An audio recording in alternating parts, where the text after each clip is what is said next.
미 국방전략 전쟁 예방 전환, 한국의 선택은? 첫 번째, 김진호 에디터. 미국이나 동맹이 위협받거나 공격받으면 군은 압도적인 힘과 파괴적인 위력으로 적을 섬멸할 거다. 우리가 전례 없이 큰 규모로 미군 증강에 착수한 이유다. 여러분은 싸우고 싶겠지만 나는 싸울 필요가 없게 되도록 싸우겠다. 우리는 이기는 전투가 아니라 끝낼 전쟁으로 성공을 측정할 것이다. 가장 중요한 것은 우리가 전쟁에 개입하지 않는 거다.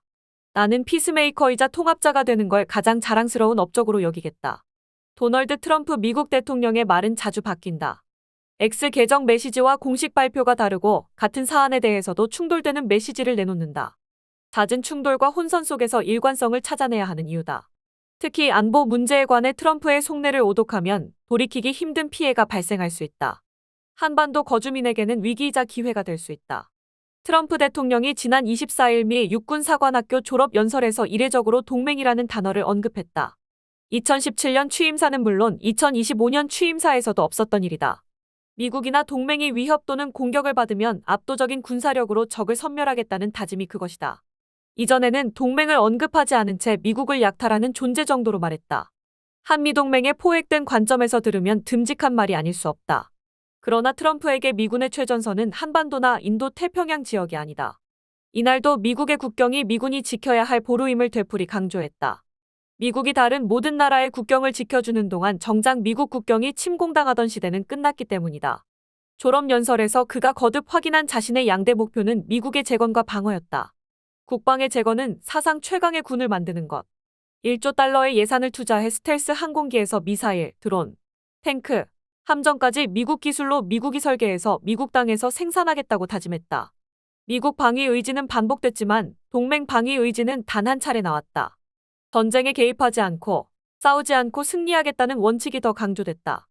양당 정치인들은 미군을 우리와 아무 상관이 없는 먼 곳의 지도자들이 이끄는 나라의 국가건설이라는 십자군 전쟁에 몰아넣었다라고 비난했다. 미군의 임무는 지겨운 쇼를 하고 외국 문화를 바꾸거나 총을 겨누고 전 세계 모두에게 민주주의를 확산시키는 게 아니다라면서 나는 늘 평화를 이룩하면서 심지어 우리와 차이가 꽤 큰 나라들과도 협력을 추구할 것이라고 다짐했다. 협력 대상을 생각이 비슷한 국가들로 제안했던 바이든과 다른 점이다.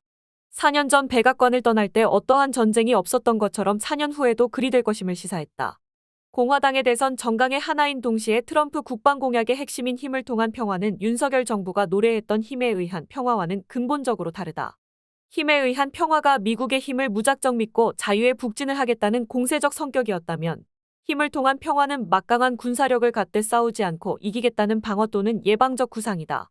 선제 공격을 의미하는 예방전쟁의 대척점에 있다. 아메리카 퍼스트 기조에서 나온 골든돔 미사일 방패가 대표적. 트럼프는 지난 20일 백악관 집무실에서 피트 헤그세스 국방장관과 골든돔 프로젝트 책임자로 지명한 마이클 게틀라인 우주군 참모차장과 함께 골든돔 설계가 확정됐다고 발표했다. 1,750억 달러의 예산을 들여 임기 중 완전히 가동할 예정이다. 초기 비용으로 설정한 250억 달러의 예산은 이미 확보해 놓은 상태. 골든돔은 로널드 레이건 전 대통령이 1980년대 미사일 방어 체계를 처음 발표하면서 꿈꿨던 별들의 전쟁의 21세기 버전이다. 적의 미사일 발사 전, 초기 비행 중, 목표물을 향한 하강 단계 등 4단계에 걸쳐 탐지, 요격한다는 개념. 우주에서 탐지, 타격한다는 점이 골든돔의 특징이다. 기존의 지상 레이더에 더해 인공위성에 탑재된 우주 센서로 탐지하고 우주 공간의 요격기로 타격한다는 것. 레이건의 스타워즈가 그랬듯이 성공 가능성을 두고 논란이 있지만 어쨌든 미국 방어를 최우선으로 하는 트럼프 국방 전략의 핵심이다. 여중 정상은 지난 9일 글로벌 전략적 안정 공동성명에서 글로벌 전략적 안정을 유지하는 데 가장 중요하고 근본적인 원칙인 전략 공격무기와 전략 방어무기의 구분할 수 없는 관련성을 거부하는 데다가 미사일의 발사 전 파괴와 미사일 기반 시설에 대한 운동 및 비운동 공격 수단의 추가 개발이라는 점에서 글로벌 안정을 흔든다는 두 가지 우려를 표명했다. 정작 백악관이 골든돔의 설계 확정 사실을 발표한 뒤 러중의 반응은 다소 달랐다. 마오닝 중국 외교부 대변인이 21일 깊은 우려를 표하면서 공동성명에 근거해 글로벌 반미사일 시스템 개발 및 배치에 조속한 포기를 촉구한 반면 드미트리 페스코프 크렘린궁 대변인은 이날 미국의 주권 문제라며 반응을 제안했다. 우크라이나 전쟁 종식과 미-러 관계 정상화 협상이 진행 중인 것을 감안한 외교적 수사로 보인다. 한반도 안보와 무관치 않은 미중-러 삼각관계의 단면을 보여준다.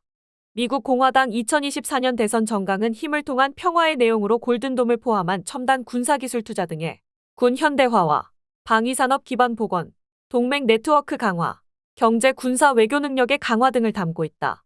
동맹 강화 대상으로 유럽과의 공동 국방과 이스라엘을 앞세운 중동, 인도 태평양 등 세 곳을 들었지만 이미 어긋나기 시작했다.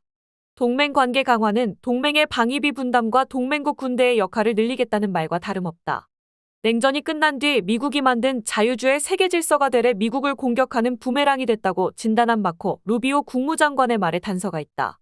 미국의 힘은 적에 대한 억제력이자 외교의 지렛대이기에 강화해야 한다는 것. 관세와 군사 문제를 한목에 협상하겠다는 트럼프의 말과도 일치한다. 트럼프 행정부의 국방 전략은 아직 작성 중이다. 헤그세스 미 국방장관은 지난 1일 NDS의 작성 방향과 관련해 국방부는 아메리카 퍼스트와 힘을 통한 평화 등 트럼프의 의도와 일치하는 뚜렷한 방향을 보여줄 것이라고 다짐했다. 국방의 최우선 과제로 미국 본토 방위와 인도 태평양에서의 중국 억제, 세계 곳곳에서 동맹과 파트너 국가들과의 방위비 분담 등 세 가지를 강조했다. 세 가지 목표는 헤그세스 장관이 지난 3월 비공개로 하달한 임시국 방전략 지침의 핵심이기도 하다. 그는 동맹 및 우방과 그러한 관계를 강화하는 과정에서 지속적인 평화의 조건들을 설정할 것임을 분명히 했다. 2025 NDS 초안은 늦어도 8월 31일까지 헤그세스에게 제출된다.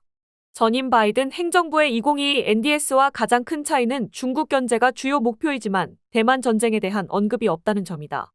바이든 행정부는 동맹국 군대의 기여를 확대했지만 방위비 증액 문제를 부각시키지 않은 점도 다르다. 트럼프가 전쟁보다 협력을 추구하겠다는 입장을 계속 내놓는 반면 바이든이 임기 내내 외교적 노력을 외면한 채 연합훈련 및 군사력 강화라는 군사주의로 일관했던 것도 다른 점이다. 트럼프의 머릿속에서 지정학적 고려는 동맹의 안보가 아니라 미국의 안보를 위해 필요한 수준에서만 의미가 있다. 한반도는 고사하고 인도 태평양이 중요한 이유는 중국을 먼 거리에서 억제, 미국 본토 방위를 하겠다는 맥락에서 의미가 있을 뿐이다. 이쯤에서 트럼프 행정부가 반복해서 내놓는 국방 전략 관련 메시지에 대한민국이 어떻게 대응할지 토파봐야 한다. 비슷한 내용이 나올 때마다 냉온탕을 오가는 반응만으론 평화도 번영도 공연불이 될 것이기 때문이다. 특히 북한뿐 아니라 중국, 러시아 억제를 언급한 제이비 어브런슨 주한미군 사령관의 이딴 발언으로 우리 의지와 상관없이 동북아 분쟁에 휘말릴 수 있다는 경각심이 높아진 상태다. 한미 상호방위 조약에 따른 미국의 대북 억제 임무와 한미 간 주한미군 전략적 유연성에 관한 합의 등 두 개의 문건을 한쪽에 놓고 한국군 및 주한미군의 전력을 다른 쪽에 놓고 꼼꼼히 따져볼 필요가 있는 것이다.